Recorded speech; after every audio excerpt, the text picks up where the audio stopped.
May be seated. All right, council are ready to proceed? Yes. All right, go ahead.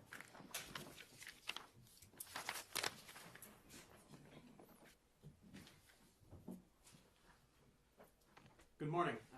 My name is Drew Virtue. I introduced myself earlier when we had a large group, but now that it's a smaller group, I just wanted to reintroduce myself again. To give you some room to stand on here of parties and what they're doing. My name is Drew Virtue. I'm the prosecutor, meaning I'm going to be presenting evidence supporting the defendant's guilt. Defense counsel will be representing their client. We'll have the clerk here, whose job it is to create a complete record of this case, both for the recording as well as writing things down when need be. The court officers who are up and about are here to make sure that we're safe, as well as help people kind of figure out where they need to go. The judge's job is to, kind of clunky term from law school, be the master of the law. And that leaves you guys, which an equally clunky term for the jury is the master of the facts. It's the idea that it's your job, it's your exclusive job, your special job, to determine the facts at stake that we're talking about, what actually happened. And this is concerning about what happened on December 2nd of 2025.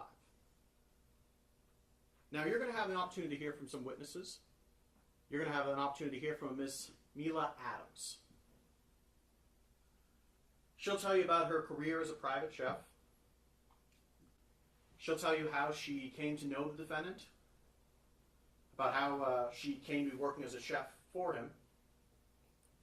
She'll tell you about her experience working for Mr. Diggs. I expect she'll tell you about a disagreement she had with some members of his staff. And then I expect that she'll tell you about what happened on December 2nd. And I remind you, it's your job here today to determine what happened on December 2nd.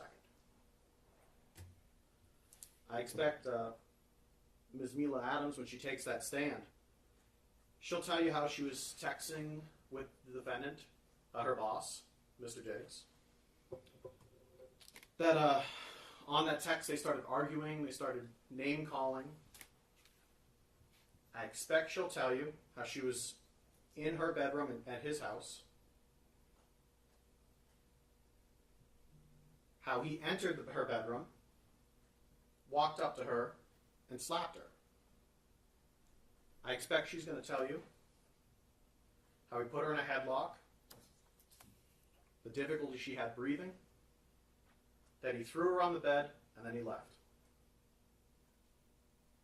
I expect she's going to tell you then how that affected her, what she did after her, how she continued working for him afterwards, how she had a dispute with him over a payment, how his staff told her that she needed to sign a non-disclosure agreement to get paid. I expect she'll tell you that it wasn't until after this incident in December 2nd that anyone talked to her about a non-disclosure agreement. I expect for her to tell you how she eventually left that job as a chef, Mr. Diggs, and how she eventually reported what happened to her to the police. You also have an opportunity to hear from an officer from the Dedham Police, one Kenneth Ellis. He'll tell you about his training that he undertook in order to become an officer, and how on December the 16th, Ms. Mila Adams came to the Dedham Police Station to talk to the police. He'll be able to tell you a bit about that encounter, what he saw, a little bit about that conversation, and ultimately how he chose to, how charges were filed against Mr. Diggs. Now, in this case, Mr. Diggs has no obligation to call any witnesses. He may choose not to call any witnesses, and you cannot hold that against him.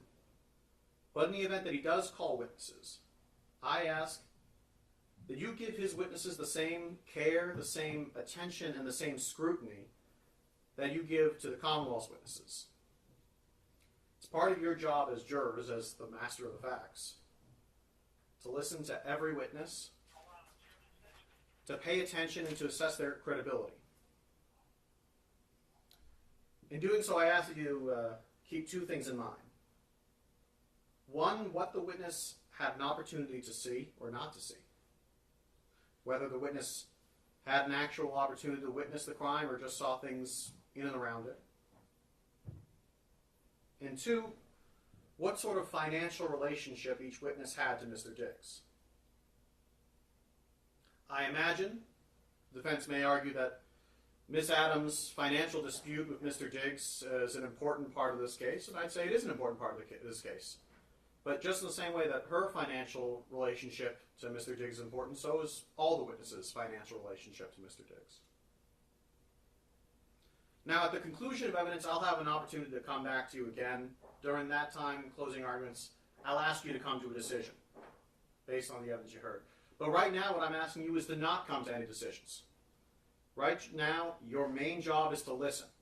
It's to pay attention, to give every bit of evidence the attention and the scrutiny it deserves. And when I say every bit of evidence, I do mean every bit of evidence, because in cases like this, every bit of evidence is important. Thank you. Counsel, do you care to open? Thank you, Your Honor. Good afternoon, again, ladies and gentlemen. The assault the Commonwealth just described in their opening statement in only a few sentences. It never happened. Did not happen.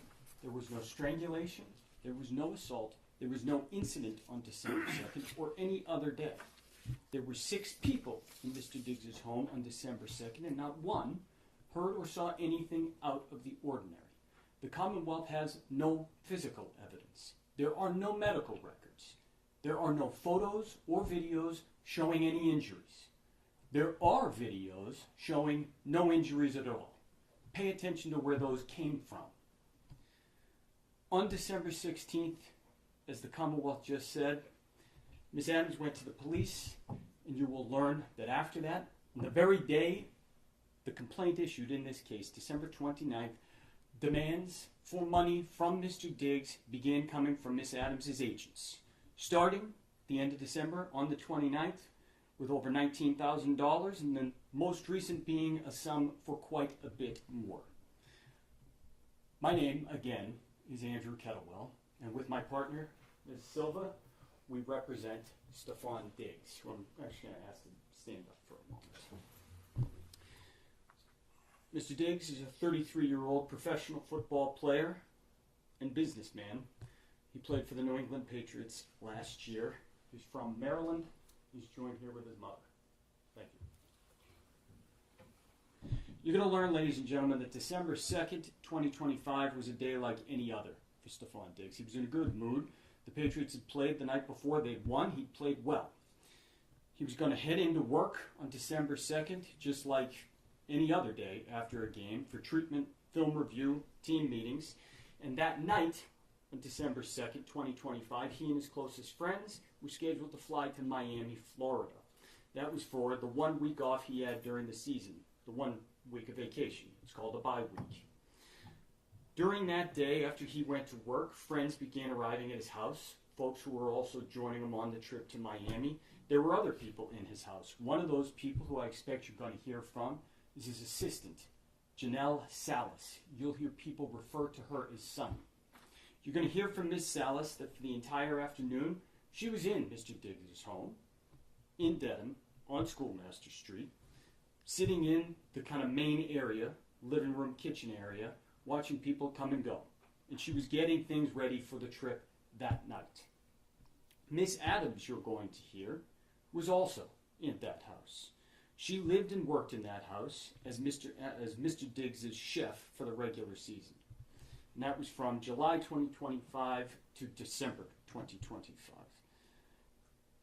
That morning, Miss Adams was not happy. Instead, she was quietly seething about being left off that trip to Miami. I mentioned they were going to Miami that night and that Mr. Diggs is a businessman. In Miami, you're going to hear that there was an art show where a furniture line he collaborated with a person on was being displayed. But also in Miami, you're going to hear that Mr. Diggs had a birthday party. He had just turned 33, and that there was a week's worth of fun. And Miss Adams initially was expected to be on the trip, but she had been left off. She'd been left off because she'd spent the previous several days feuding with that business partner from the furniture line who was in Miami. And that person's name is Lindsay. I'm going to get back to that in one moment. But why was Miss Adams so frustrated that morning? Why was she so upset about Mr. Diggs taking Miss Lindsay's side in a feud over hers? It's because Miss Adams wasn't just a chef. She had known Mr. Diggs for years previous to ever working for him. They had been friends, and at times they'd been friends with benefits. That relationship had led to Miss Adams getting the job to cook for Mr. Diggs. She got to live in the house. She went to games. She sat with the owners of an NFL team, went to parties. She was paid $2,000 a week in reimbursement for what she claimed she spent on groceries. And she had plenty of opportunity to talk to Mr. Diggs about trying to get him to invest in her to open her dream restaurant. As that season wore on, her place in Mr. Diggs' circle began to slip. And things came to a head in late November when that issue that I just mentioned, the feud between her and this person named Lindsay, popped up. That feud, it's about an anonymous blog post that was posted on the internet. Lindsay said that Miss Adams posted it. Miss Adams said Lindsay was the problem. The blog, the drama, all of that, it's not important to this case. What is important is that by December 2nd, 2025, Miss Adams was furious. She was upset about being left off the trip. She was upset about Mr. Diggs taking Lindsay's side over her in that argument. And so while he was at work, she was at the house. And you will see the text messages, I expect, that she sent to him that morning. You'll see her frustration boiled over. A quick word about those text messages. I expect you're going to see most, if not all, of these messages. And there's some language in there that is not typically courtroom appropriate. There's cursing, there's slang. The one thing I ask of you is that you don't let the way that the messages, the two parties in the messages communicated with one another, interfere with your ability to understand the content and to understand their importance. Because you're going to see what that exchange was about. You're going to see it was about this dispute, about Miss Adams being left off the Miami trip, and about Mr. Diggs picking somebody else's side over her. And you're going to hear why that's important. Because as I said, Miss Adams went to the Dedham Police Department on December 16th. And she made her report. And she told them the argument on December 2nd was about money. She told them that's what the fight was about, over text and in real life, and that's how things got out of hand. She didn't mention Miami. Listen to what else she didn't mention. And 2 days later, she sent the Dedham Police Department a screenshot of the text messages she said, and you just heard the Commonwealth say, led into that fight. Led over the phone to Mr. Diggs, coming into her room and committing this offense. And you're going to see those messages that she sent to the Dedham police. And I expect that what the evidence is going to show you, after you've seen those, after you've seen all the messages that she did not show to the Dedham police, the evidence is going to show you that she curated the messages. She omitted some, she removed other messages before she sent them to the Dedham police to fit her narrative. By the way, on December 2nd, she indicated to the police as well that she had not been paid for November. You're going to hear a little bit about her payment and about her paperwork, and we'll get to that in one moment. A few of the people who you're going to hear from in this trial, many of them do work or have been associated with Mr. Diggs. Sonny, his assistant, is one of the witnesses you're going to hear from.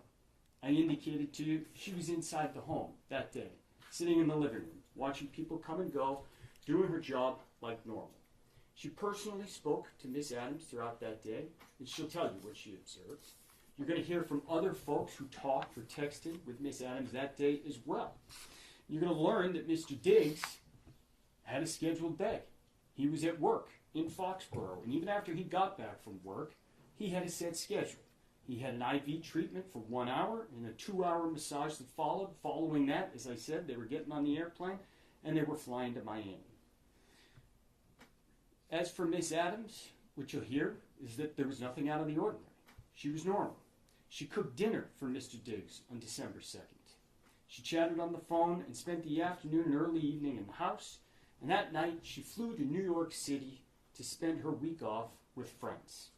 Now, I've said normal a few times already in this case. Let me pause and tell you what normal was like in the Diggs house. Mr. Diggs is a highly regarded professional athlete. He owns a clothing line, a furniture line that I've already mentioned, and other businesses. And he's a public figure. He's a coterie of family, friends, and staff around him at all times.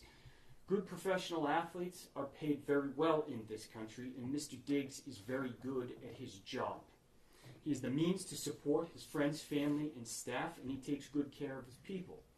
You're going to hear that on December 2nd, he was taking his entire entourage on an airplane down to Miami and putting them up for weeks' worth of events and parties, and that wasn't even out of the ordinary.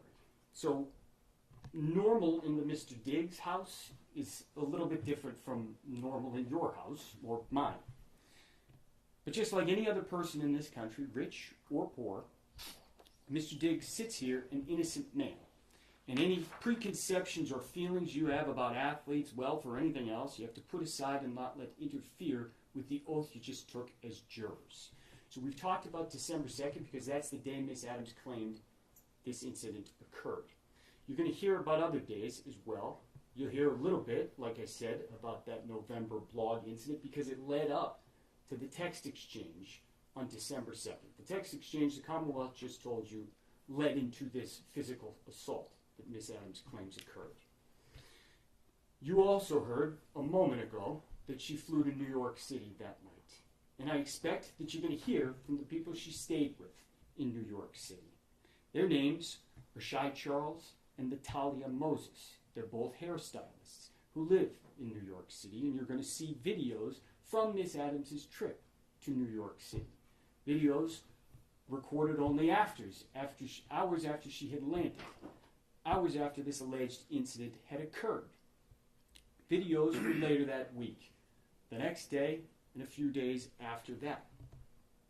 And when you hear about those videos, ask yourself, what am I seeing? Where did the information come from? And what can it tell me? Ask yourself whether what is depicted on those videos is consistent with the Commonwealth's theory that Miss Adams was brutally assaulted by a professional athlete in her bedroom on December 2nd. Ask yourself, what would you expect to see from what the Commonwealth just described in a person's demeanor and physically on their body? There's an old axiom that the simplest answer that accounts for all the facts, that is the true answer. See if the Commonwealth theory accounts for all of the evidence that you're going to get to see over the next day and a half. One other thing that you are going to hear, the Commonwealth mentioned it briefly for a moment there, was that Miss Adams returned to the house in Dedham. You're going to learn that happened on December 9th, 1 week after she went to New York City. One thing you will learn about that return is that on December 16th, she told the police that she was only going there to pack her things. The evidence will show you that that was not true. She actually went back to work just like nothing had happened. Pay very close attention to the details surrounding her return on December 9th. How she got there, what she was doing, what happened after she got back to the house in the middle of the night at about 11:30 p.m. and walked in unaccompanied. Listen for those details about what she did then and what happened after, and ask yourself whether it tends to corroborate the story the Commonwealth just told you, that she was violently assaulted and strangled on December 2nd, or whether it instead suggests that nothing happened on December 2nd. As I said, after Miss Adams got back to work on December 9th, she tried to pretend that things were fine. She tried to get back in Mr. Diggs' good graces, to get him to forget about the text exchange back on December 2nd. But the damage, the argument they had on December 2nd was done. and she couldn't get back into his good graces. And even worse, she was now coming back and going to have to comply with the same rules that applied to everybody else. The Commonwealth already mentioned one of those. You're going to hear from Melissa Goddard, one of Mr. Diggs's bookkeepers who came up from Florida. She's going to tell you that she took over responsibility for Miss Adams's payment that fall, and that she found, because Miss Adams had had this previous relationship with Mr. Diggs, that she had never been onboarded as a normal contractor. She had never filled out any normal paperwork. And she told the assistant Sonny and Miss Adams that they needed to follow the normal procedures. Miss Adams needed to sign proper paperwork, including signing an NDA just like anybody else. And she needed to submit actual receipts for reimbursements, just like everybody else. And you're going to see that Miss Adams ignored those requests until she couldn't anymore. And that happened around December 13th. On December 13th, you're going to learn Miss Adams got an email about that paperwork, and she got upset. She got mad again, and there was another barrage of angry text messages to Mr. Diggs. And this time, she wound up getting herself fired for good. I expect that you're going to end up seeing those messages as well. Messages the police weren't told about, because the police weren't told she went back to work after December 9th. This time some of those messages actually were about money, but also still the same Lindsay blog post issue of Mr. Diggs picking someone over her. The end of this exchange on December 13th was more specific than December 2nd. Mr. Diggs sent $2,000 via Apple Pay that Ms. Adams claimed she owed, and told her she did not need to worry about cooking for him anymore. She was out, and this time she knew there was no getting back in. And listen to what happened when you hear the evidence after that, after December 13th. 3 days later, as you've already heard, Ms. Adams went to the police. She didn't tell them about December 13th, or that she'd been fired. Instead, she told them a made-up story. She was furious, and she wanted Mr. Diggs to pay in every sense of that word. And what you will hear is that her demands for money, as I said, began on December 29th, the same day the criminal complaint issued in this case. You will also hear that as this case has gone on, and public pressure has grown, that number has only gone up. And I will let her tell you what number she is now demanding from Mr. Diggs. Ladies and gentlemen, Mr. Diggs sits here an innocent man. That's the beauty of the American justice system. You heard a little bit about the way trial works. You heard that the burden is entirely on the Commonwealth to prove its case. Their burden, proof beyond a reasonable doubt, it's the highest burden in our system. And as Mr. Virtue mentioned, Mr. Diggs has no burden whatsoever. One thing Mr. Virtue and I agree on: be skeptical with every witness. And financial incentives certainly do play a role in this case. We will call witnesses. We do so to give you the fullest possible picture of what happened and what did not happen on December 2nd, to give you the clearest picture of the truth. But that does not mean that we have to prove a single thing. The Commonwealth bears the burden, and the burden never shifts. That's how our system works. That's the beauty of it. That when an innocent person like Mr. Diggs is charged with a crime they didn't commit, what can they do? They can do this. They look the Commonwealth right in the eye and they say, prove it. And that's exactly what Mr. Diggs has done. That's why you are here, ladies and gentlemen. That's what a trial is. Mr. Diggs has chosen to place his fate in your hands. You, ladies and gentlemen, are the most important part of our system. I thank you, and Mr. Diggs thanks you, for being here and for your service. You are the only people who can and who must hold the government to its burden. And the way you do that, it's not fancy. It's by using your common sense, your life experience, tools you use every day of your life to weigh credibility and to make decisions. And our system depends on that. You are the judges of credibility. And so I ask that you listen carefully, that you keep your full attention while you're here, and that you remember that the simplest answer that accounts for all the facts is the true answer. One of the worst things that a person can go through is to be charged with a crime that they did commit, especially in a situation like this one, where the charge hinges entirely on the word of a single person, and that person has millions of reasons to lie. So let's have a trial. And at the end of it, at the end of all the evidence, after you have heard it, I'm going to have the opportunity to come back and discuss the evidence as well. And at that time, I'm going to ask you to deliver what I expect will be the only true and just verdict in this case. And I can tell you right now that that will be to find Stefon Diggs not guilty. Thank you. Thank you, counsel.